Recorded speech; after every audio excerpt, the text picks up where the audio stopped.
ಯವ್ವ ಇಷ್ಟೊಂದು ಭಾಂಡೆ ಬಟ್ಟಿ ಇಷ್ಟೆಲ್ಲ ಕೆಲಸ ಮುಗಿಸೋದು ಯಾವಾಗ ಅಂತೀನಿ. ಇವತ್ತು ನನ್ನ ಕೈ ಅಂತೂ ಮುಗ್ದು ಹೋಯ್ತು.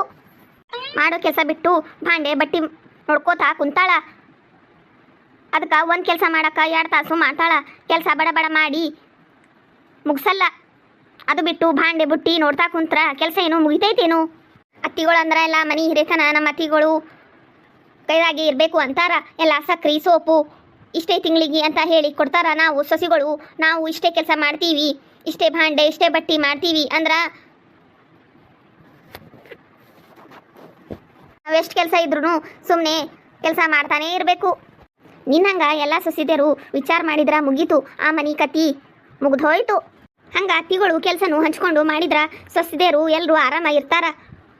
ಮಾಡ್ತಾರವ್ವ ಮಾಡ್ತಾರ.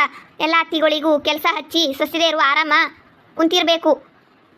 ಅಕ್ಕಪಕ್ಕದ ಮನೆ ಸೊಸೆದೇರಿಗೂ ಇದೇ ಹೇಳ್ಕೊಟ್ಟಿ. ಮತ್ತೆ ನೀನು ಅತ್ತಿ ಯಾವಾಗ ಬಂದಿರಿ ನೀವು ಯಾವಾಗ ಭಾಂಡೆ ಬುಟ್ಟಿ ಕೆಲಸ ಮಾಡೋದು ಬಿಟ್ಟು ನೋಡ್ಕೋತಾ ಕುಂತಿಯಲ್ಲ ಆವಾಗೇ ಬಂದೀನಿ.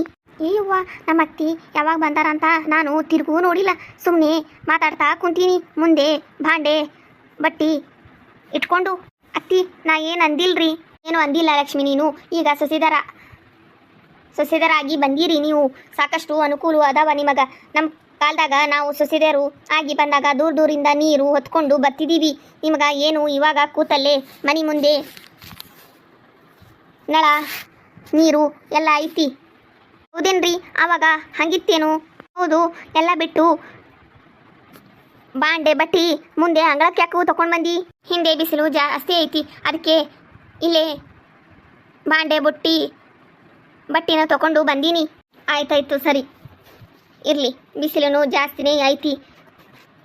ಬೆಳಗ್ಗೆ ಬೇಗ ಎದ್ದು ಅಡುಗೆ ಮಾಡಿ ಮಕ್ಕಳಿಗೆ ಶಾಲೆ ಕಳಿಸಿ ಬಟ್ಟಿ ಭಾಂಡೆ ಎಲ್ಲ ಕೆಲಸ ಮುಗಿಸಿ ಹೊಲಕ್ಕೆ ಹೋಗ್ತಿದ್ವಿ ರೊಟ್ಟಿ ತಗೊಂಡು. ಮತ್ತು ಸಂಜೆಗೆ ಬಂದು ಅಡುಗೆ ಭಾಂಡೆ ಎಲ್ಲ ಕೆಲಸ ಮಾಡ್ತಿದ್ವಿ. ಹೌದೇನ್ರಿ? ಆವಾಗ ಅಷ್ಟೊಂದು ಕೆಲಸನ ಮಾಡ್ತಿದ್ರಿ ಅಲ್ಲ. ಇವಾಗ ನಿಮಗೆ ಆರಾಮ ಮನೆಯಾಗ ಇದ್ದು ಇಷ್ಟು ಕೆಲಸನೂ ಮಾಡಕ್ಕೆ 2-3 ತಾಸು ಮಾಡ್ತೀರಿ. ಇವಾಗ ನಾವು ಅಷ್ಟೊಂದು ಕೆಲಸನ ಹೆಂಗೆ ಮಾಡ್ತಿದ್ವಿ? ಇವತ್ತಿಯವರ ನಾವು ಇವಾಗ ಎಲ್ಲ ಕೆಲಸನೂ ಮಾಡ್ತಾ ಇದ್ದೀವಲ್ಲ. ಇವಾಗ ನಿಮ್ಮ ಕಾಲದಾಗ ಬಗ್ಗಿ ಮನಿ ಒರೆಸಲ್ಲ, ಕೋಲು ತಗೊಂಡು ಒರೆಸ್ತೀರಿ. ನಾವು ಒಬ್ಬಕ್ಕಿನೇ ಒರೆಸ್ತೀನೇನ್ರಿ ಅತ್ತಿಯವರ? ಎಲ್ಲರೂ ಇವಾಗ ಹಾಗೆ ಮಾಡತ್ತಾರ. ಅತ್ತಿಯವರ ಈಗ ಸಿಟಿಯಾಗೇನೋ ಮನಿ ಒರೆಸೋದು ಮಷೀನು ಬಂದೈತಿ ಅಂತ ಬಟನು ಹಚ್ಚಿ ಬಿಟ್ರೆ ಅದು ತಂತಾನೆ ಮನಿ ಓಡಾಡಿ ಕಸ ಮನಿ 2 ಒರೆಸ್ತೈತಿ ಅಂತ ನಾವು ಒಂದು ತರೋಣ ಏನ್ರಿ ಅತ್ತಿಯವರ? ತರ್ತೀನಿ ಸೊಸಿ ತರ್ತೀನಿ. ಮನಿ ಒರೆಸೋದು ವಾಷಿಂಗ್ ಮಷೀನು ಎಲ್ಲ ತರ್ತೀನಿ. ಈ ಕೇಳೋದು ಹೆಚ್ಚ ನಾ ತರೋದು ಹೆಚ್ಚ? ಹತ್ತಿರ ನೀವು ಎಷ್ಟು ಚಂದದೀರಿ.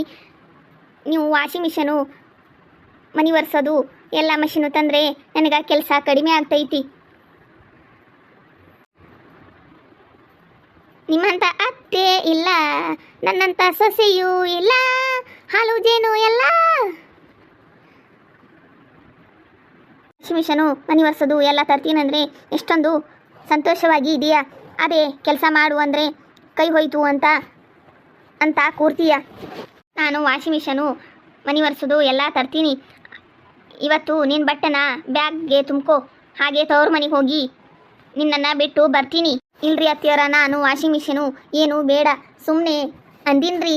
ಹಂಗಲ್ಲ ಲಕ್ಷ್ಮಿ, ಅದು ಕಾಲ ಬರ್ತೈತಿ, ತಗೊಳ್ಳೋ ಕಾಲನು ಬರ್ತೈತಿ. ಇವಾಗೇನು ಆಗೈತಿ, ಕೈ ಕಾಲು ಗಟ್ಟಿ ಇರುವಾಗ ಮಾಡೋಣ. ಸರಿ ಆಯ್ತು ರೀ, ನಾನು ಇಷ್ಟು ಕೆಲಸ ಮುಗಿಸ್ಕೊಂಡು ಬರ್ತೀನಿ. ಬೇಡ ಲಕ್ಷ್ಮಿ, ಇಬ್ಬರು ಸೇರಿ ಮಾಡೋಣ. ಯಾಕಂದರೆ ಬಟ್ಟೆನೂ ಜಾಸ್ತಿ ಐತಿ, ಭಾಂಡೆನೂ ಐತಿ, ಇಬ್ಬರು ಸೇರಿ ಮಾಡೋಣ. ಯವ್ವ, ತವ್ರ ಮನೆಗೆ ಬಿಟ್ಟು ಬರ್ತೀನಂದರೆ ನನಗೂ ನನ್ನ ಕತೆ ಅಂತೂ ಮುಗ್ದೇ ಹೋಯ್ತು. ಅಲ್ಲಿ ನಮ್ಮಪ್ಪ ಅವ್ವ ನನಗೆ ಚೆನ್ನಾಗಿ ಬೈದು ಮತ್ತೆ ವಾಪಸ್ಸು ಗಂಡನ ಮನೆಗೆ ಕಳಿಸ್ತಿದ್ರು. ಅಂತೂ ನಮ್ಮತ್ತೆ ಒಳ್ಳೆಯವರು ಅದಾರ.